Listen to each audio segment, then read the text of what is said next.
सत साई भगत जी। मेरी प्रॉब्लम ये है कि मैं ना बीएड सेकेंड ईयर की स्टूडेंट हूँ।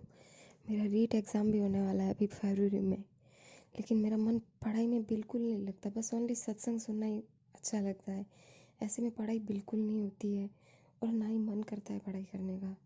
गुरुजी के ज्ञान को आधार बनाने के बाद ना बाकी सब चीज़ें बेकार लगती है। लेकिन घर वालों की पढ़ाई करना भी ज़रूरी है।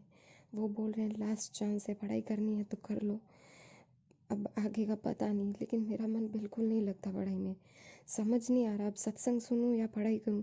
भक्ति ज़रूरी है पढ़ाई से ज़्यादा, लेकिन मन ही नहीं लगता बिल्कुल। सत्संग सुनने बैठो तो 3-4 घंटे सुन लेती हूँ, लेकिन पढ़ाई 1 घंटे भी नहीं होती, मन नहीं लगता। अब यही सोच रही हूँ पढ़ाई से ज़्यादा भक्ति ज़रूरी है तो सत्संग ही सुनती रहूँ, लेकिन फैमिली का क्या करूँ। शंका का समाधान करना भगत जी। सत्साई। बंदी छोड़ सतगुरु रामपाल जी महाराज जी की जय हो। सत्साई बहन जी, आप जो बात कह रही हैं वो बिल्कुल 100% सत्य है। क्योंकि जब आत्मा को असली पढ़ाई पढ़ने को मिल जाती है तो अन्य नकली पढ़ाई में इस आत्मा का मन बिल्कुल भी नहीं लगता है। और इस आत्मा की असली पढ़ाई परमात्मा का सत्संग, परमात्मा का ज्ञान, इससे बढ़कर दुनिया में और कोई पढ़ाई नहीं है। ये शिक्षा परमात्मा ने अच्छी तरीके से समझा रखा है कि शिक्षा केवल परमात्मा ने इसलिए देना अनिवार्य समझा कि शिक्षा से हम परमात्मा को पहचान सकते हैं। क्योंकि हमारे पूर्वजों को, हमारे बुजुर्गों को अक्सर ज्ञान नहीं था, वो शिक्षित नहीं थे, जिस कारण से जैसा भी उनको भगवान का रूप स्वरूप बताया गया वैसा ही उन्होंने मान लिया। अपने पेट पालने की खातिर अज्ञानी धर्मगुरुओं और पंडित लोगों ने, जो अपने आप को गुरु समझते थे, उन्होंने अपने पेट पालन के लिए हमारे पूर्वजों को बता दिया कि भाई ये पत्थर है, ये शंकर जी हैं, ये पत्थर हैं, ये श्री कृष्ण जी हैं, यही भगवान है, इस सालिक की पूजा करो, इसी से तुम्हें सब कुछ मिलता रहेगा। बेचारों ने वैसा ही अनुसरण किया जैसा उन नकली धर्म गुरुओं ने उनको बताया। अगर उस समय उनके पास शिक्षा होती, अक्षर ज्ञान होता, तो वो स्वयं भी शास्त्रों को पढ़ सकते थे, वास्तविकता से परिचित हो सकते थे। लेकिन शिक्षा ना हो पाने के कारण उन्होंने सालिक को ही भगवान मान लिया, पत्थर को ही परमेश्वर मान लिया। तो परमात्मा नहीं चाहते थे कि मेरे बच्चे हमेशा यूं ही भ्रमित रहें। तो इसलिए परमात्मा ने कलयुग की इस बिचली पीढ़ी में, जो कि भक्ति मार्ग का समय है, मोक्ष मार्ग का समय है, भक्ति युग है, इस समय परमात्मा ने शिक्षा का प्रचार प्रसार करना अति अनिवार्य था, ताकि ये आत्माएं अब किसी भी प्रकार के भ्रम में, धोखे में, शंका में ना रहें कि भगवान पत्थर है या भगवान हमारे जैसा है। तो बहन, आत्मा की असली खुराक केवल परमात्मा के सत्संग है। ये MA, BEd, PhD, MSc, BSc, BA ये नहीं है। देखो बहन, चक्कर क्या था, आज भी जो लोग ज्ञान से परिचित नहीं हैं, विशेषकर परमात्मा के तत्व ज्ञान से जो माता पिता परिचित नहीं हैं, और जो परिचित हैं उनमें से भी 90% लोग केवल नौकरी प्राप्ति के लिए ही अपने बच्चों को पढ़ा रहे हैं। जबकि ऐसा नहीं है बहन, शिक्षा कभी भी नौकरी के लिए नहीं होती है। गुरुजी ने बताया कि नौकरी केवल एक लड्डू था, परमात्मा ने नौकरी केवल एक लड्डू के रूप में फेंका है, ताकि ये जीव नौकरी के लालच में शिक्षा ग्रहण कर लें, माता पिता नौकरी के लालच में अपने बच्चों को पढ़ाएं। अन्यथा शिक्षा का वास्तविक जो महत्व है, जो टारगेट है, वो नौकरी प्राप्ति नहीं है। शिक्षा का वास्तविक महत्व परमात्मा प्राप्ति है, क्योंकि शिक्षा से हम परमात्मा को पहचान सकते हैं, अच्छे बुरे का निर्णय हम स्वयं कर सकते हैं, लोगों के भ्रम और बहकाव में आने से हम बच सकते हैं। इसलिए परमात्मा ने शिक्षा दी। नौकरी तो केवल एक लड्डू की तरह परमात्मा ने एक झांसा दिया, परमात्मा ने थोड़ा सा लालच दिया कि इस नौकरी के चक्कर में, 2 पैसे कमाने के चक्कर में ये जीव पढ़ाई पढ़ लेगा, अक्षर ज्ञान युक्त हो जाएगा, माता पिता स्कूल भेजते रहेंगे। तो सिर्फ ये एक लड्डू था, इससे बढ़कर और कुछ नहीं। आज जब हमें परमेश्वर ने आके सारा मूल ज्ञान दे दिया, वास्तविकता हमारी आंखों के सामने लाके रख दी, बहन अब हमें इस पढ़ाई में ज्यादा इंटरेस्ट होना भी नहीं चाहिए। देखो, आपके अंदर से जो आवाज आ रही है, आप कह रही हो कि मुझे गुरुजी के सत्संग सुनना ही ज्यादा अच्छा लगता है, मेरा ध्यान पढ़ाई में बिल्कुल भी नहीं जाता है। बहन, दास जो भी कुछ बोलता है, दास उसी आधार से बोलता है। और दास शंका समाधान के अंतर्गत यदि परमात्मा दास को लेके आए हैं तो दास हर पहलू पे उतना ही बोलता है और उसी हिसाब से बोलता है जितना दास उस चीज को फॉलो करता है। अभी आप मेरे घर पे होती तो आपको मालूम पड़ता, कई बार मेरी भक्तमती और मेरा दोनों का बच्चों की पढ़ाई को लेके हल्का फुल्का झगड़ा सा हो जाता है। वो कहती है इनको पढ़ाओ, मैं कहता हूँ क्या करोगी इनको पढ़ा के, इनको पढ़ा के क्या करोगी? इनको कलेक्टर बनाओगी, इनको इंजीनियर बनाओगी, इनको वकील बनाओगी? और ये बन गए वकील, उसके बाद क्या करेंगे? दुनिया को ठगेंगे? क्या करेंगे बताइए? सरकारी नौकरी लग के आप कौन सा ईमानदारी का काम कर लोगे? अगर मान लीजिए आपने ईमानदारी का काम भी कर लिया तो क्या ऊपर वाले आपको ईमानदार रहने देंगे? क्या आपकी मर्यादाओं में आपको रहने देंगे? मान लीजिए आपने अपने बच्चे को पढ़ाया पुलिस में लगाने के लिए, बच्चा कांस्टेबल बन गया, थानेदार बन गया, फिर क्या करेगा? गुलामी, चापलूसी। ऊपर से ऑर्डर आएगा, साहब शाम को साहब के घर पे देसी घी का पीपा भेजना है। क्या करेंगे? गाड़ी लेके जाएंगे, रोड पे लगाएंगे, बैरिकेड्स लगाएंगे। आओ भाई, तेरे पास हेलमेट नहीं है, तेरे पास लाइसेंस नहीं है, उल्टा सीधा बोल बाल के लोगों को ठग ठुक के उल्टे सीधे चालान काट के अपने भी कर्म बिगाड़ेंगे और दूसरों की भी बद्दुआएं लेंगे। कौन सी नौकरी लगाओगे बहन आप अपने बच्चों को? अरे परमात्मा ने तो खुद नौकरी छोड़ के बताई है। देखो ये अंतर्यामी है परमात्मा। मालिक को पता था कि बहुत सारे लोग मेरे पास इसीलिए नाम दीक्षा लेने आएंगे कि हमारा बच्चा नौकरी लग जाए, मेरा वो काम सफल हो जाए। बहन जी, परमात्मा ने बीच में नौकरी छोड़ के दिखाया है कि भाई मेरे पास नौकरी लेने के लिए मत आओ। मैं यहाँ पे नौकरी दिलाने का ठेका नहीं लेता और ना ही नौकरी लेने दिलाने की ये भक्ति है। परमात्मा ने खुद अपनी पेंशन, जो मात्र 18 महीने बाकी थे, जेई की जो नौकरी थी परमेश्वर जी की, तो 18 महीने बाकी थे पेंशन आने में, और परमेश्वर ने उसी समय रिजाइन कर दिया। साथी बोले भाई क्यों पागलपन कर रहे हो, 18 महीने बाकी हैं। अरे भाई 30-40 हजार रुपये पेंशन आएगी, बढ़िया आराम से रहेगा, बुढ़ापा कटेगा। जैसा भी वो लोग सोच रहे थे अपनी बुद्धि इस तरह से, तो परमात्मा ने कहा भाई ये पेंशन लेते हुए तो मुझे असंख्य योग हो गए, अब तो भाई सच्ची सरकार की नौकरी मिली है, सेवा मिली है, वही करूंगा। ये पेंशन तो पता नहीं मेरी कितनी बार बंद चुकी है। तो परमात्मा को पता था कि बहुत सारे लोग केवल नौकरी प्राप्ति के लिए ही आएंगे, तो परमात्मा ने पहले ही नौकरी छोड़ के और बार बार सत्संगों में इस बात का जिक्र करके कि भाई मेरे पास में नौकरी नहीं है, मेरे पास में तो सच्ची नौकरी है, सच्ची सेवा है, अगर तुम करना चाहो तो, तुम्हारी इच्छा हो तो बहन ये जो सांसारिक जो पढ़ाई है ये हमारे किसी काम की नहीं है, फिलहाल हमारे किसी काम की नहीं है। क्योंकि जितना परमात्मा ने हमें शिक्षित करना था, जितना हमें अक्षर ज्ञान युक्त करना था, उतना परमात्मा ने हमें कर दिया। अब इसके बाद हमें ज्यादा एमए, बीएड, एमए, फीएल, पीएचडी, पता नहीं क्या क्या डिग्रियां, क्या क्या उपाधियां होती हैं, फालतू में हमें अपना समय और माँ बाप का पैसा बर्बाद करने की आवश्यकता नहीं है। और बहुत सारे भगत भाई हैं जो अपने बच्चों को बहुत हाई फाई स्कूलों में भेजते हैं अपने स्टैंडर्ड के अकॉर्डिंग। क्यों? जिसके घर में ज्यादा पैसा है वो अच्छी स्कूल में अपने बच्चों को पढ़ाता है। भाई नाम दीक्षा लेने से पहले तो आप कुछ भी करते, लेकिन इस परमात्मा की शरण में आने के बाद में केवल एक लेवल मेंटेन करके चलो। अपने बच्चे को सांसारिक शिक्षा से ज्यादा अब आध्यात्मिक शिक्षा की तरफ बढ़ाओ। सांसारिक शिक्षा भी केवल उतनी ही जरूरत है जितना बच्चा अपना व्यवसाय ठीक ठाक तरीके से कर ले, बच्चा सोचने समझने के लायक अपना काम निकाल ले, बच्चे को कोई ठग ना सके किसी व्यापार में या किसी अन्य तरीके से, उसको लिखना पढ़ना आ जाए, बोलना चलना आ जाए, 10वीं बारी बहुत होती है। भगत जी मान लीजिए आप अपने बच्चे को बहुत अच्छी स्कूल में पढ़ा रहे हैं जिसकी लाखों रुपए साल की फीस है। आपका टारगेट है कि मेरा बच्चा बड़ा होकर इंजीनियर बने, मेरा बच्चा बड़ा होकर जज बने, वकील बने, कलेक्टर बने। भगत जी क्या आपके चाहने से आपका बच्चा इंजीनियर बन जाएगा? आप जो टारगेट लेके बैठे हैं क्या वो पूरा हो जाएगा? कभी जिंदगी में नहीं होगा। परमात्मा कहते हैं मनु मनोरथ ना कीजिए। मनु यानी इंसान और मनोरथ यानी व्यर्थ का प्रयत्न। मनु मनोरथ ना कीजिए तेरा किया न होए, जब पानी से घी निकले तो लूखी खाए ना कोई।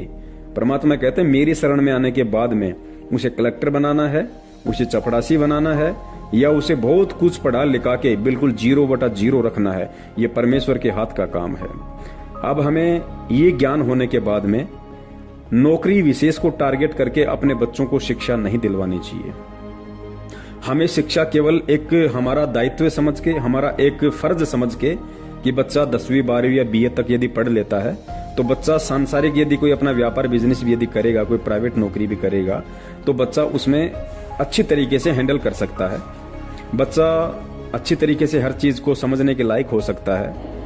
केवल शिक्षा का इतना ही महत्व है, इससे ज्यादा वर्तमान में शिक्षा का कोई महत्व नहीं है। और सतगुरु रामपाल जी महाराज जी से नाम दीक्षित होके यदि कोई अपने बच्चे को या अपनी बच्चियों को यदि इस मकसद से हाई फाई स्कूल में, कॉलेजेस में पढ़ा रहा है कि बहुत बड़ी नौकरी लगाऊंगा, बहुत बड़ा फिर तनख्वाह मिलेगी, ठाट बाट हो जाएंगे, तो भाई ये उस भगत की मूर्खता है। अभी उसको परमात्मा का ज्ञान नहीं है, क्योंकि परमात्मा की शरण में आने के बाद भगत जी नौकरी वाला तो रोड पे आ जाता है, और जो रोड पे होता है परमात्मा उसको उस ओहदे पे बैठा देते हैं जिस ओहदे पे कोई सोच भी नहीं सकता।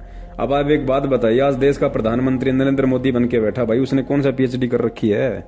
बताइए। हमारे देश की व्यवस्था ही ऐसी है, यहाँ पे अंगूठा टेक तो पीएम बन जाता है, और जो पीएम बनने के लायक है वो स्कूल में चपरासी का काम कर रहा है बेचारा। तो भाई ये काल का लोक है। परमात्मा ने शिक्षा क्यों दी, किस मकसद से दी, हमने केवल उस चीज को ध्यान में रखना है। हमारे मन में कतई ये टारगेट नहीं होना चाहिए कि मेरा बच्चा पढ़ लिख के बहुत बड़ा कोई बिजनेसमैन बने, बहुत बड़ा कोई नौकरी प्राप्त करे। नहीं, आपका फर्ज है, बच्चा जब तक पढ़ना चाहे बच्चे को आप पढ़ाइए। वो 10वीं पढ़ना चाहता है, 12वीं पढ़ना चाहता है, बीए करना चाहता है, बच्चे की अगर इच्छा है तो आप उसको पढ़ाइए, वो भी साधारण तरीके से, किसी हाई फाई प्राइवेट इंस्टीट्यूट में, कॉलेज में नहीं। जो सरकारी स्कूल हैं उन्हीं में हमने अपने बच्चों को डालना है और परमात्मा पे विश्वास रखना है। क्या सरकारी स्कूल वाले नौकरी नहीं लगते? क्या सरकारी स्कूलों में संस्कार नहीं आते? क्या बिगड़ने वाले प्राइवेट स्कूलों में नहीं बिगड़ते? भाई ज्यादा बिगड़ते हैं। तो हमने हर तरीके से इन चीजों को अब सोचना पड़ेगा, समझना पड़ेगा। हम परमात्मा की शरण में हैं। जब परमात्मा ने एक बात बताई है, बिना कोई शिक्षा के, बिना किसी अक्षर ज्ञान के, जब परमात्मा ने सेऊ को जब दिल्ली का बहुत बड़ा सेठ बना दिया, जब बिना अक्षर ज्ञान के, बिना शिक्षा के परमात्मा ने तैमूर लंग की झोपड़ी के नीचे हीरे मोती की खान खड़ी कर दी, परमात्मा क्या नहीं कर सकता? आज तो हम डायरेक्ट परमात्मा की शरण में। भाई परमात्मा ने विशेष ज्ञान दे दिया, हम खुद भी इस ज्ञान को आधार बना के अब सोचें, हर चीज को समझें। अब हम फालतू की टेंशन, ये फालतू की इच्छाएं भगत जी मन में ना पालें। अगर आज इतना ज्ञान लेने के बाद और माता पिता होकर यदि हम स्वयं ही अपने बच्चे को प्रोत्साहित करेंगे कि बेटा तुझे पढ़ाई करनी है, बहुत बड़ा फिर तुझे आदमी बनना है, तुझे डॉक्टर बनना है, मैं चाहता हूं मेरा बेटा इंजीनियर बने, मैं चाहता हूं मेरा बेटा आईएएस या आईपीएस ऑफिसर बने, भगत जी फिर वो बच्चा क्या खाक परमात्मा के ज्ञान आधार से चलेगा? क्या खाक वो परमात्मा के ज्ञान को आधार बनाएगा? जैसी इच्छाएं आपकी हैं ये ज्ञान लेने के बाद में, जो संस्कार आप अपने बच्चे को दे रहे हो, बच्चा क्या करेगा फिर कल को? बच्चे का ये टारगेट हो जाएगा कि मुझे तो आईपीएस बनना है, मुझे तो आईएएस बनना है। वो उसका टारगेट ये नहीं होगा कि मुझे भक्ति भी करनी है, मुझे मर्यादाएं भी निभानी है, मुझे सतलोक भी जाना है। तो क्या करेगा वो बच्चा? उसी तरह की उसकी संगति हो जाएगी, उसकी कंपनी हो जाएगी, यार दोस्त, उसके संगी साथी सब उसी के विचारों के हो जाएंगे। बच्चा फिर भक्ति और भगवान को स्वीकार नहीं कर पाएगा। और जो मुख्य जो मकसद था इस शिक्षा देने का, परमात्मा ने जो शिक्षा एजुकेशन दी है, इसका मुख्य जो मकसद था, आप अपने बच्चे को अपनी नासमझी के चलते उसको भटका दोगे, जिसके जिम्मेदार आप स्वयं होंगे। तो बच्चे को पढ़ाओ, पढ़ाने में कोई दोष नहीं है, शिक्षा परमात्मा ने दी है और आप और हमारे लिए दी है, लेकिन केवल भगवान को पहचानने के लिए दी है, नौकरी प्राप्ति के लिए नहीं दी भगत जी। नौकरी तो जैसे दास ने पहले बता दिया और परमात्मा ने बताया हुआ है कि नौकरी तो केवल एक लालच था, एक लड्डू था। इस लड्डू के लालच में माँ बाप अपने बच्चे को पढ़ा लेंगे, और पढ़ा लेंगे तो वो आत्माएं परमात्मा को समझ पाएंगी, उनके ज्ञान को समझ पाएंगी और अपना आत्म कल्याण करवा लेंगी। तो बहन, यदि आपका मन पढ़ाई में नहीं लग रहा है, कोई बात नहीं, टेंशन लेने की जरूरत नहीं है। आप बिल्कुल भी इस बात को ज्यादा सीरियस ना लें कि मैं फेल हो जाऊंगी या मैं पास हो जाऊंगी, क्या हो जाऊंगी। नहीं बहन, आपका जो कर्म है, देखिए माता पिता आपके ऊपर पैसा लगा रहे हैं, आपका कर्म है बहन। पास होना, नौकरी लगना, ये बहन आपके हाथ में नहीं है, ये परमात्मा के हाथ में है। यदि आप उनकी शरण में हो तो आप अपने माता पिता के अकॉर्डिंग, उनकी इच्छाओं के अकॉर्डिंग आप केवल अपना फर्ज पूरा कीजिए, आप अपना कर्तव्य निर्वाह कीजिए कि माता पिता यदि मुझे पढ़ाना चाह रहे हैं तो मैं पढ़ूं। देखो, हमने परमात्मा की भक्ति के साथ साथ ये अक्षर ज्ञान इतना लेना अवश्य आवश्यक है, ताकि हम अपना अगर कल को कोई प्राइवेट बिजनेस भी करें, कोई व्यापार भी करें तो, और यदि सामान्य व्यवहार में भी हमारे को बोलने चालने का तरीका हो, छोटा मोटा काम हम अपना निकाल सकें, तो आप अपना कर्तव्य समझ के और आप थोड़ी बहुत अपनी पढ़ाई भी करो साथ साथ में एग्जाम के लिए, पास होना ना होना, नौकरी लगना ना लगना, बहन ये ना आपके माता पिता के हाथ में है ना आपके हाथ में है, ये परमात्मा के हाथ में है। और आपके पिछले संस्कारों के आधार से आपको नौकरी मिलेगी नहीं मिलेगी ये परमात्मा ने देखना है। तो आप अपने आप अपने एग्जाम की तैयारी अवश्य करें। जबरदस्ती आपने करना नहीं है, जितना आपका दिमाग काम करे, जैसा आपको उचित लगे उस हिसाब से नॉर्मल तरीके से आप जरूर उसकी तैयारी कीजिए। परमात्मा चाहेंगे तो बहन जी नॉर्मल तरीके से की गई पढ़ाई में भी परमात्मा फर्स्ट डिवीजन दिलवा देंगे। बहन जी परमात्मा के हाथ में है। जब परमेश्वर ने सर्वानंद के अक्षर चेंज कर दिए तो बहन जब आपकी एग्जाम सीट जब कोई टीचर चेक करेगा तो क्या परमात्मा उसको चेंज नहीं कर देगा? कुछ भी कर देगा। भगवान धरती पे है, समर्थ है। क्या मालिक को नहीं पता कि ये मेरी बच्ची पढ़ाई से ज्यादा मेरे सत्संगों वाली पढ़ाई को महत्व दे रही थी? परमात्मा कुछ भी कर देगा बहन। लेकिन देखो हमने अपना जो कर्तव्य है माता पिता के प्रति वो यदि चाहते हैं तो हम भी उनकी इस चाहत को पूरा करें और हम एग्जाम फाइट करने के लिए हम पढ़ाई करें, जरूर करें। लेकिन हमारे अंदर ये भाव ना हो कि मैं कोई नौकरी लगूं या मैं कोई बहुत बड़ी कोई अधिकारी बनूं। ये बिल्कुल भी हमारे अंदर इच्छा नहीं होनी चाहिए। इतना हमें होना चाहिए कि मुझे परमात्मा ने शिक्षा केवल अपने आप की पहचान करवाने के लिए दी है। भगवान और भक्ति की पहचान करवाने के लिए परमात्मा ने मुझे शिक्षा दी है। शिक्षा का केवल इतना ही महत्व है, इससे ज्यादा शिक्षा का कोई महत्व नहीं है। हम चाहकर भी लाखों रुपया अपने बच्चों पे खर्च करके भी बड़ी से बड़ी कॉलेज और स्कूल में पढ़ाकर भी अपने बच्चे को नौकरी नहीं लगवा सकते, चाहे कितनी ही कोशिश कोई कर ले। एक बात बताइए, एक बाप के 4 बेटे हैं, एक बेटा तो बन गया कलेक्टर, एक बेटा बन गया मास्टर, एक बेटा भेड़ बकरी चराता है, एक बेटा खेती करता है। अब वो बाप ये कहे कि मैंने मेरे बेटे को कलेक्टर बना दिया, अरे मैंने मेरे बेटे को हेडमास्टर बना दिया। अरे भैया अगर तूने ही तेरे बेटे को कलेक्टर और हेडमास्टर बनाया होता तो दूसरे तीसरे नंबर का भेड़ बकरी क्यों चरा रहा है? वो खेत में हल क्यों जोत रहा है? जेठ के महीने में पसीने टपक रहे। अगर तूने ही बनाया होता तो तूने नहीं बनाया, उसके संस्कार ने उसको बनाया है। तो बहन करने वाला परमात्मा है। यदि नौकरी दिलवाएगा तो भी परमात्मा दिलवाएगा, यदि आवश्यक समझेगा तो, जरूरी समझेगा तो, और नहीं दिलवाएगा तो बहन फिर हम जबरदस्ती कुछ नहीं कर सकते।